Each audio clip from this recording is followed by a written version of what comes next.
What were they thinking? Hello everyone, Boy here. I wanted to make this video earlier, but I'm so glad that I waited because so much has happened in the past few months. This video will be chronicling the further aftermath of Season 8 of Voltron. I'm so excited. As of this recording, it is June and we've still heard nothing from DreamWorks. 31,000 signatures on the petition, mail-ins, and non-stop hate on their DreamWorks and Voltron accounts. Nothing.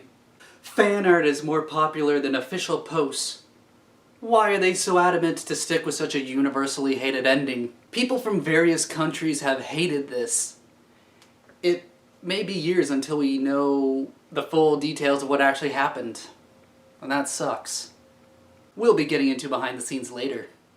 From the beginning, Allura thought that she had to sacrifice herself and fix all these problems on her own. But throughout the series, the Paladins told her that she doesn't have to do it alone, that they can do it together. Yet the resolve for the series is Allura sacrificing herself to pay for Hagar's crimes. Furthermore, Hagar suddenly turning good after committing genocide of billions of people in multiple universes doesn't make the slightest amount of sense. It's like bad fanfiction. No, I've seen better fanfiction than this. Imagine if in Avatar, Firelord Ozai admitted everything he did was wrong after being defeated by Aang, and didn't have to go to prison for it. Keep in mind, Ozai only killed millions, while Hagar killed billions, over thousands of years. I feel like he's getting off a teensy bit scot-free. Entire universes destroyed using her son's corpse to do so. You're freaking kidding me? Oh dear, oh dear. Now, I've never read the comics, but from most people they've said it's meh and it's not selling too well. Geek Dad came out with an article saying Lineforge, the publishers of the comic, will not deviate from the canon ending. Really? I understand they're under contract from DreamWorks, so I don't hold it against them, but DreamWorks, this is universally hated. Why are you still pushing this in our faces? Why do you think you can still make a profit from us? You were spammed with hate on Twitter, and the Voltron Twitter has posted nothing since December 31st. Why on earth are you doubling down? How does that make any logical sense? Have any of them been to business school? Who's letting this happen?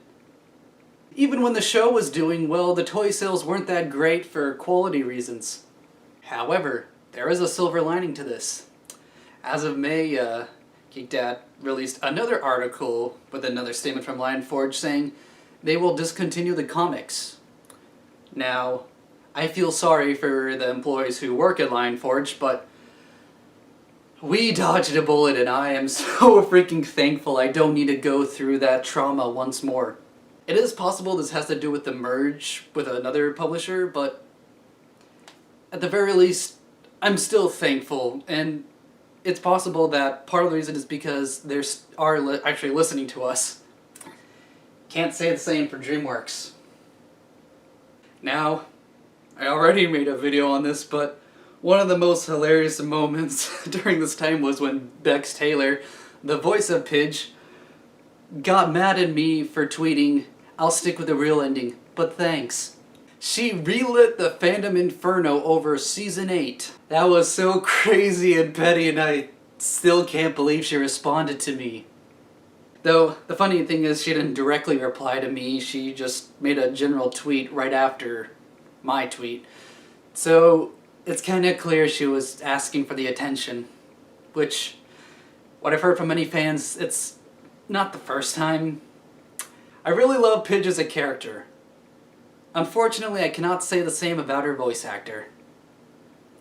Pity. For those of you who don't know, antis are people who harass and bully others who like a ship that they don't like.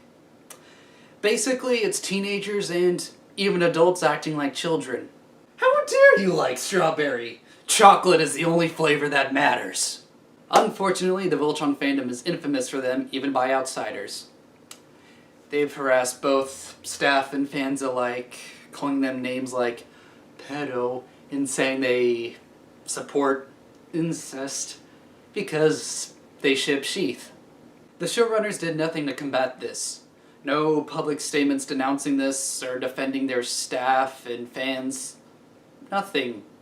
They just let it happen. They're partially responsible for letting this get out of hand. Meanwhile, Rebecca Sugar, the creator of Steven Universe, actually did make a public statement when fans were harassing an artist for being bullied into attempted suicide. Now, personally, I'm not a big fan of the series, but kudos to you, Rebecca. I hope more show creators follow your example. Except for staying on model. No, that was not okay. Josh Keaton, the voice of Shiro, has tried rebutting Antes, but no matter what he did, he still faced harassment, so he kinda gave up on it, which I understand because he does have a wife and kids. AJ Locascio, however, is still going strong, and I freaking love it. Who's Curtis? The one that... During Season 7, Antes considered staging a protest in front of DreamWorks and threatening to destroy property. Thankfully, this hasn't happened, but you get the idea of how bad these people are. After Season 8 of Voltron, the staff at DreamWorks don't want to listen to us because Antes have drowned out reasonable discussion. Thanks. By the way, do you remember when that Clance shipper threatened the show to release some confidential stuff for the next season, and in return wanting Clance to become canon? I haven't forgotten, and neither should you. Notice how no other ship has done anything remotely like this? Not Lotura, not Sheath, not any other single freaking ship in the show. It's a majority of it has been through these people, and I don't know why. It's just... you guys did this to yourselves and ruined the experience for all of us. You really should be ashamed of yourselves. Now, you can ship whoever you want. I genuinely couldn't care less. But I don't understand how much Clance is blown up and how 99% of the Antes come from that shipping fandom. Because there really isn't any chemistry between them in the show. In fact, a lot of it is quite the opposite. I'm being completely serious when I say I do not want you to lead me anywhere. I don't want to be the leader. That's just what Shiro wanted. What are you talking about? Nothing. Shiro wanted you to be a successor, didn't he? Well, I never heard Shiro say that, and how convenient that you're bringing it up now when Shiro is gone. You want the job so badly, you can have it. Doesn't that look like such a healthy, happy couple? Now, who's behind this? We may not know for another few, maybe 10 years down the line, but as of now, the best lead is the executives at DreamWorks and the showrunners throughout most of the show, which were Lauren Montgomery and Joaquim Dos Santos. At first, many thought it was the IP holder World Event Productions behind this. And for a long time, many of us thought that this was the case. Furthermore, on Interview with AfterBuzz, the last one with Joaquim and Lauren, they told us that there were other parties involved and had a hand in what happened, strongly suggesting that World Event Productions was behind this. At first, many thought it was the IP holder who was preventing the showrunners from allowing Shiro to marry a paladin. A couple months after, an article from Geek Dad comes out revealing the truth. DreamWorks and the showrunners were responsible. They shifted the blame onto World Event Productions. I didn't think my disappointment could sink any lower. I'll try to summarize what happened. First, they did admit that the ending was a patch job in response to backlash. Second, they had diversity consultants to review their content regarding minorities. And they never contacted them. You guys didn't do your job right, and rather than admit it, you decided to lie to us and lie through omission.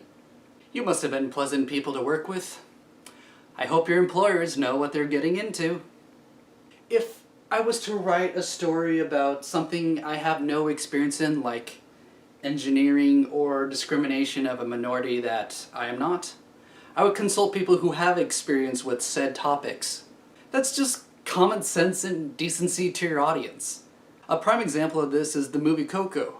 It was led by a white director, but many of the staff were Latino, and he relied on them to create that authentic experience.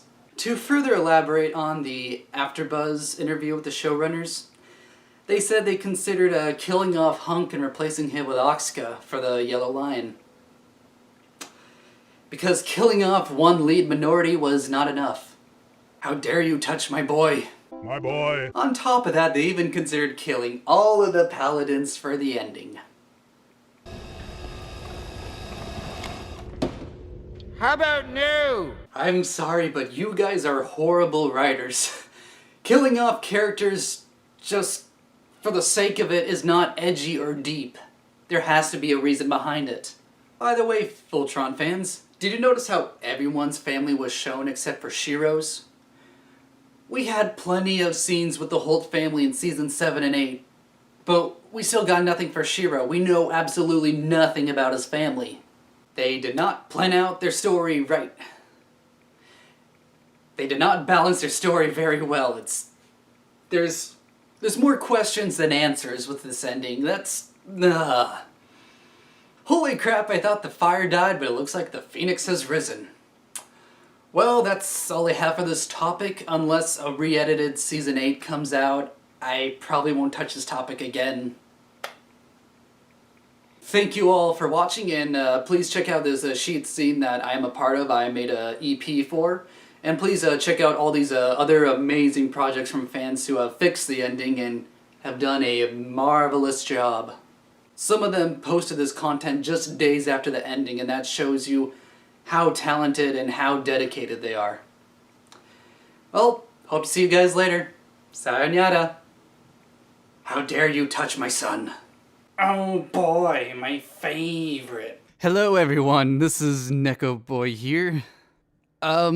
So I was almost done editing my video. I was about to upload it, and then I get news of this.